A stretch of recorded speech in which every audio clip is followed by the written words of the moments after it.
Business start చేయాలనే thought process మీకు రాగానే ఈ క్వశ్చన్ మీకు మీరుగా అడిగి క్లారిటీ తెచ్చుకోండి. ఏదో అందరూ పెడుతురు కదా నేను కూడా పెడతా బిజినెస్ పెడతా అంటే అది అట్లా సెట్ అవ్వదు. ఈ క్వశ్చన్లో మీకు ఆప్షన్స్ కూడా ఇస్తా. ప్రతి ఒక్క ఆప్షన్స్కి నేను ఒక మీనింగ్ కూడా చెప్తా, మీకు ఒక క్లారిటీ వస్తుంది. ఆ క్వశ్చన్ ఏంటంటే అసలు మీరు బిజినెస్ ఎందుకు స్టార్ట్ చేయాలనుకుంటున్నారు, దేనికోసం స్టార్ట్ చేయాలనుకుంటున్నారు.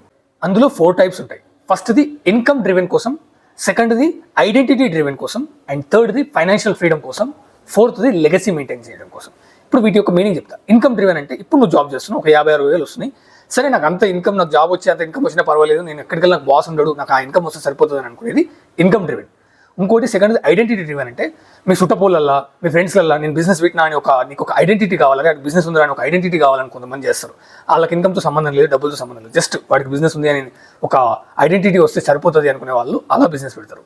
థర్డ్ వన్ ఫైనాన్షియల్ ఫ్రీడమ్ అంటే మీరు బిజినెస్ చేసేసి ఒక సెట్ ఆఫ్ ఆస్తులు కొంటారు, లైక్ ఇల్లులు కానీ అపార్ట్మెంట్లు, ఒక మంచి బిల్డింగ్లు లేపి వాటి యొక్క రెంట్స్ మీరు పని చేయకుండా లైఫ్ లాంగ్ పని చేయకుండా వాటి రెంట్స్ మీకు శాలరీ కంటే ఎక్కువ వచ్చేలాగా ప్లాన్ చేసుకుంటారు. అది ఫైనాన్షియల్ ఫ్రీడమ్ కోసం పెట్టేది. Fourth one legacy. దీని ఎగ్జాంపుల్ ఏంటంటే అంబానీస్, అదానీస్, టాటా, బిర్లా ఇలా లెగసీ మెయింటైన్ చేయడం కోసం మీరు పెడుతున్నారు. ఈ క్లారిటీ వచ్చిన తర్వాత ఆటోమేటిక్గా బిజినెస్ స్ట్రాటజీస్ కూడా వాటిని ఆధారంగానే ఉంటుంది.